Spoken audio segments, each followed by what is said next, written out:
নতুন ইতিহাস গড়ল বাংলাদেশ। প্রথমবারের মতো ইউরোপের মাটিতে ইউরোপীয় কোনো দলের বিপক্ষে ফুটবলে জয় পেল বাংলাদেশ।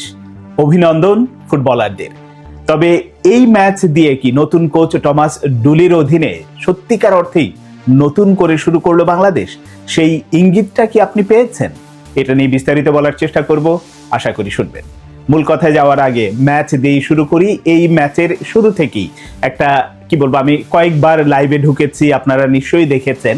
আমার কাছে যাদের সাথে কথা বলেছি প্রত্যেককেই একটা কথা বলেছেন, আসলে এটা বোধহয় সান মারিনোর হোম ম্যাচ না, ম্যাচটা বোধহয় বাংলাদেশেরই হোম ম্যাচ। কারণ যেখানে 6500-7000 দর্শক ধারণ ক্ষমতার একটা স্টেডিয়াম, সেই স্টেডিয়ামের প্রায় পুরোটাই হচ্ছে বাংলাদেশিদের দখলে।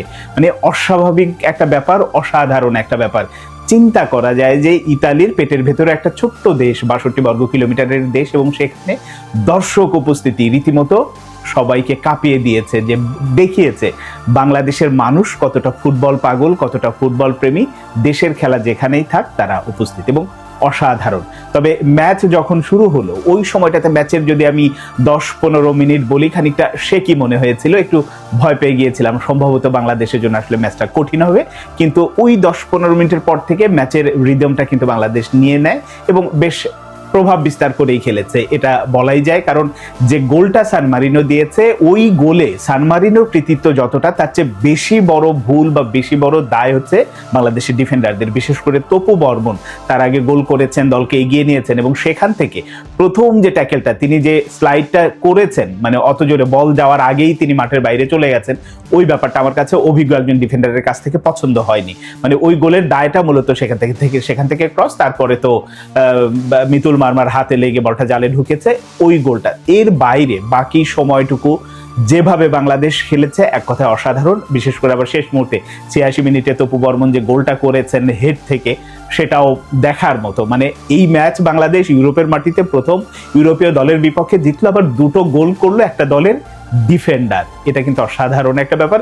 সঙ্গে এই ম্যাচে বাংলাদেশ 2-1 না হয়ে এই ব্যবধানটা কিন্তু আমি কি বলবো যে 4-1 বা 3-1 এরকমও হতে পারতো। নিশ্চিত দুটো সুযোগ, একটা সাদউদ্দিন মিস করেছেন, একটা সোহেল রানা, ছোট সোহেল রানা যিনি আছেন, তিনি মিস করেছেন। তো এই যে ব্যাপারগুলো, এইগুলোই হচ্ছে বাংলাদেশের চিন্তার জায়গা, যে সুযোগ তৈরি হচ্ছে প্রপার ওয়েতে, সেই সুযোগগুলো কাজে লাগাতে পারছে না। এবং এখানটাতেই হচ্ছে টমাস ডুলি কি কাজ করেন, কিভাবে কি করেন সেটা নিয়ে। আর শুরু যখন একাদশটা আসলে ঘোষণা করা হলো, যখন সোশ্যাল মিডিয়াগুলোতে আসলো যে একাদশে কারা কারা আছেন, সমিত সোম ছিল না, জায়ান ছিল না, ফাহমিদুল ছিল না মূল একাদশে, অনেকেই প্রশ্ন করেছেন, ডুলিকে অনেক রকম বকাঝকাও করেছেন। আমি বকাঝকা করার প্রথমে পক্ষে না, কেন একটা কোচ তার শুরুর একাদশ বা সেরা একটা ফরমেশন বেছে নেওয়ার জন্য তিনি সবাইকে ট্রাই করবেন কম বেশি। কিন্তু দেখেন সবাইকে, জামাল ভুঁইয়াকে মূল একাদশে রেখেছে, কিন্তু বিরতির পরে গিয়ে তাকে তুলে নিয়েছে, আবার নতুন করে যাদেরকে নামিয়েছে প্রত্যেকেই ভালো খেলেছে। তো এই যে পরীক্ষা নিরীক্ষা চালানো, এটা একটু চলতে থাকবে আগামী আরো 2-3টা ম্যাচ পর্যন্ত আপনি এরকম দেখবেন। তারপরে গিয়ে যদি দেখেন যে না, মানে একাদশে সেরা প্লেয়ারগুলো নাই, তিনি আসলে যারা হয়তো সাইড বেঞ্চে থাকে তাদেরকে খেলাচ্ছে, তখন প্রশ্ন তোলা যাবে। কিন্তু এই মুহূর্তে আমি প্রশ্ন তুলতে রাজি না। তিনি যে ফরমেশনে খেলিয়েছেন বা খেলোয়াড়রা যে নিজেদেরকে উজাড় করে দেয় শুরু থেকে শেষ পর্যন্ত, ওই ব্যাপারটা আমার কাছে ভালো লেগেছে। হ্যাঁ, কিছু কিছু জায়গায় খেলোয়াড়দের পজিশন নিয়ে, যে জামাল ভুঁইয়াকে আমরা ওই পজিশনে দেখে অভ্যস্ত না, কিন্তু আবার এটা মনে হচ্ছে যে জামাল ভুঁইয়ার কিছু সীমাবদ্ধতা আছে, সেই বক্স টু বক্স যাওয়া বা নিচে ওপরে ওঠার যে ব্যাপারটা, ওই জায়গাতে জামাল ভুঁইয়ার হয়তো খানিকটা ঘাটতি আছে, জন্যই তাকে কিছুটা ওপরে উঠিয়ে খেলিয়েছেন। সঙ্গে আমরা মোরসালিনকে যে পজিশনটাতে দেখি, সেখান থেকে তিনি আবার তাকে রাইট উইংয়ে বা লেফট উইংয়ে বিভিন্ন জায়গায় শিফট করেছে। এই যে ব্যাপারগুলো হয়তো এক্সপেরিমেন্ট তিনি করতে থাকবেন এই করার ভেতর দিয়ে।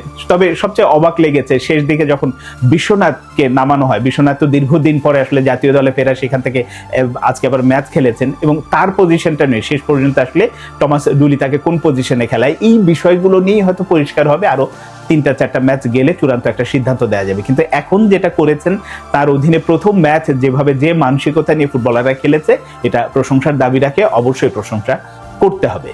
এর বাইরে অন্য যে বিষয়টা, সেটা হচ্ছে বাংলাদেশ অনেকগুলো সুযোগ তৈরি করেছে। এই ব্যবধানটা ওই যে আমি বললাম যে 3-1 হতে পারতো, 4-1 হতে পারতো, কিন্তু হয়নি। শুধুমাত্র সুযোগ তৈরি হয়েছে, কিন্তু সুযোগগুলো কাজে লাগাতে পারেনি আমাদের একজন প্রপার নাম্বার 9-এর অভাব। এটা তো দীর্ঘদিনের। তো এই অভাবটা ফুটবল ফেডারেশন কত দ্রুত পূরণ করবে? কারণ আমাদের হাতে আমাদের লোকাল যে স্ট্রাকচার আছে, সেখান থেকে হয়তো নাম্বার 9 বের হচ্ছে না, কিন্তু আমরা প্রবাসী বংশোদ্ভূত খেলোয়াড়দের মধ্য থেকে যাদের পেতে যাচ্ছি, যাদের মাধ্যমে এই চাহিদাটা পূরণ হওয়া সম্ভব, এই অভাবটা পূরণ হওয়া সম্ভব, এবং গোলের সুযোগ তৈরি হলে সেটা কাজে লাগিয়ে গোলে রূপান্তর করতে পারবে, এইরকম প্লেয়ার কিন্তু আমাদের হাতে তৈরি। এইজ লেভেলে খেলে গেছে, রোনান সুলিভানকে কত দিনের মধ্যে আসলে জাতীয় দলের উপযোগী করা যায়, অ্যাডাম আব্বাসকে আমরা কত দিনে পেতে পারি, ট্রেভর ইসলামের পাসপোর্টের কাজটা আসলে কত দ্রুত করা সম্ভব, সেটা তার চেয়েও বড় নাম যেটা, সেটা হচ্ছে যার ব্যাপারে বলা হচ্ছে এরই মধ্যে ফুটবল ফেডারেশন থেকে ঘোষণাও দেওয়া হয়েছে তিনি জাতীয় দলের জার্সিতে খেলবেন, তার পাসপোর্ট বা অন্যান্য কাজগুলো, সেটা হচ্ছে ফারহান আলী ওয়াহিদ। ফারহান আলী ওয়াহিদ আসলে এই যে সুযোগগুলো তৈরি হচ্ছে, দুই প্রান্ত থেকে নানান ধরনের অ্যাটাক হচ্ছে